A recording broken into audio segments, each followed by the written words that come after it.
Bonjour à tous, bienvenue sur notre exposé d'ostéopathie philosophie. Aujourd'hui, avec mes collègues Juliette, Clara et moi-même, nous allons vous parler de l'aspect philosophique de l'ostéopathie.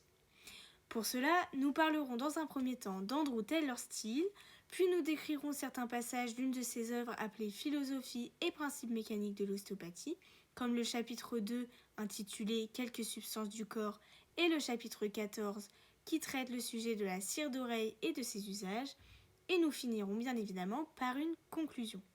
C'est parti, je vous laisse avec la suite de notre exposé. Bonne écoute! Pour commencer, qui est Andrew Taylor Still ? Andrew Taylor Still était un médecin et le créateur de l'ostéopathie, une approche qui aide à soigner les personnes en se concentrant sur l'importance des muscles, des os et des articulations. Né dans le Missouri, aux États-Unis en 1828, il a été marqué par des tragédies personnelles, notamment la perte de certains membres de sa famille, ce qui l'a poussé à chercher de nouvelles façons de se soigner. Insatisfait des méthodes médicales traditionnelles de son époque, Still a développé une méthode plus naturelle qui est fondée sur l'idée que le corps humain peut se guérir lui-même si ses structures sont bien équilibrées. Il décédera le 12 décembre 1917 à l'âge de 89 ans. Le livre Philosophie et principes mécaniques de l'ostéopathie d'Andrew Taylor Still a été publié pour la première fois en 1899. Dans celui-ci, Still explique sa vision de la médecine. Il y décrit le corps humain comme une machine complexe où tous les éléments, les os, les muscles, les nerfs, etc., doivent fonctionner ensemble pour garantir une bonne santé. Selon lui, les manipulations physiques comme celles utilisées en ostéopathie par exemple, sont essentielles pour rétablir cet équilibre. L'idée est de traiter les causes des problèmes de santé, pas seulement leurs symptômes, en permettant au corps de retrouver une harmonie. Ce livre est l'une des premières fois où il explique vraiment en détail sa méthode pour soigner les gens de manière plus naturelle, en prenant en compte l'auto-guérison du corps. À présent, nous allons vous expliquer certains passages de cette œuvre. Pour commencer, le chapitre 2, intitulé Quelques substances du corps. Nous l'avons découpé en 3 parties, le cerveau et la moelle épinière, le sang et les nerfs, et le fascia et le système lymphatique. Je vous laisse avec Juliette pour la suite. Donc bonjour, moi c'est Juliette. Donc tout d'abord je vais vous parler des os, puis des substances qu'il va y avoir dans notre corps, ensuite du cerveau. On va voir que la pensée va impliquer l'action. Ensuite on parlera du liquide céphalorachidien et en dernier on parlera de la moelle épinière.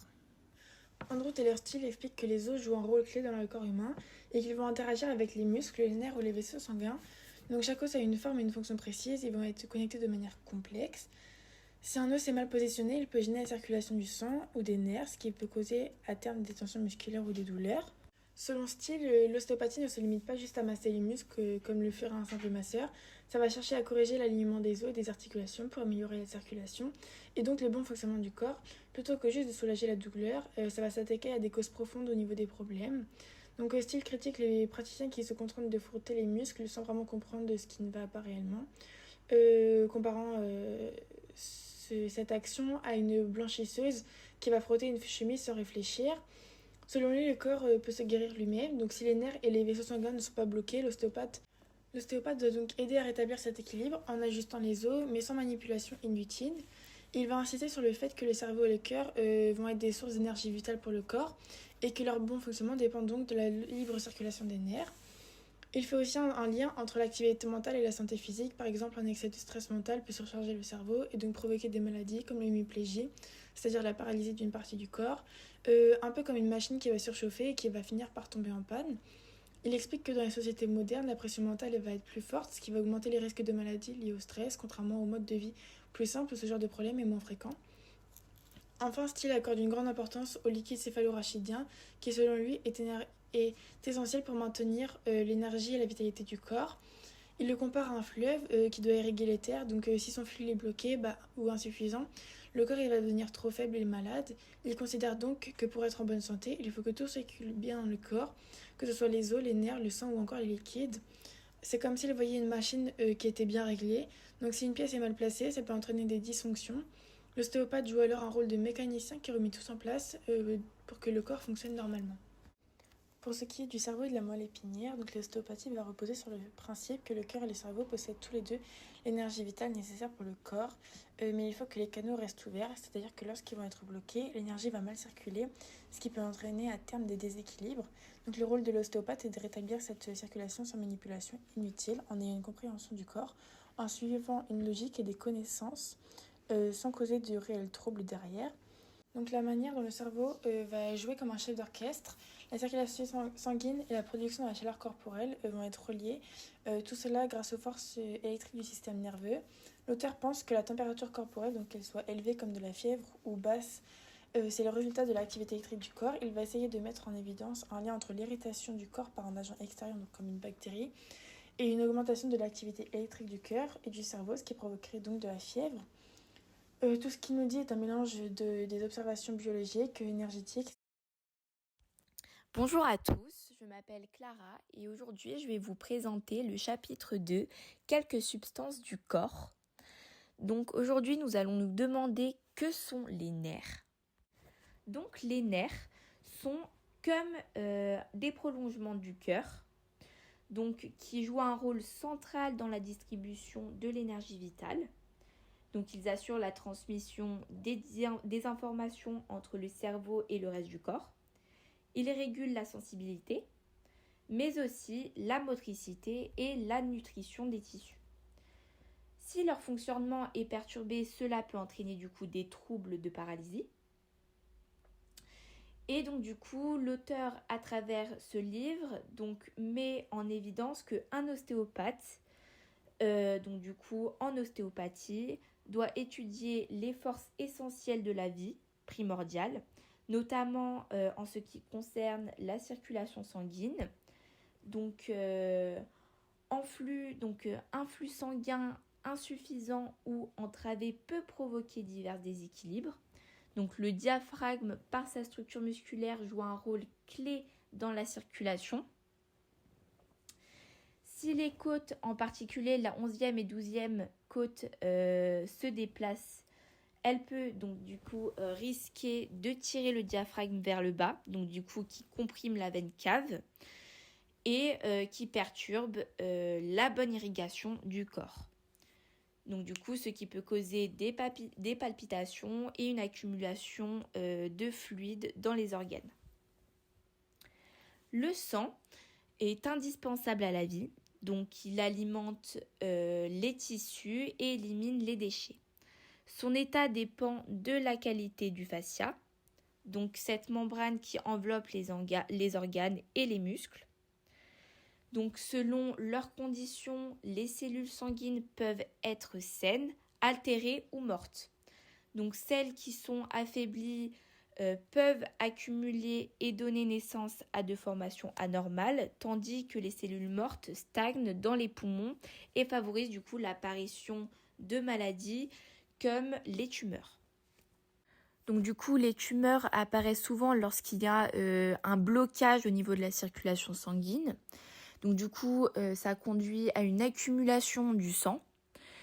Et le rôle du coup d'un ostéopathe, plutôt que uniquement soigner les symptômes, doit chercher du coup où sont dus les blocages. Et du coup, pour pouvoir restaurer le bon fonctionnement du coup du corps.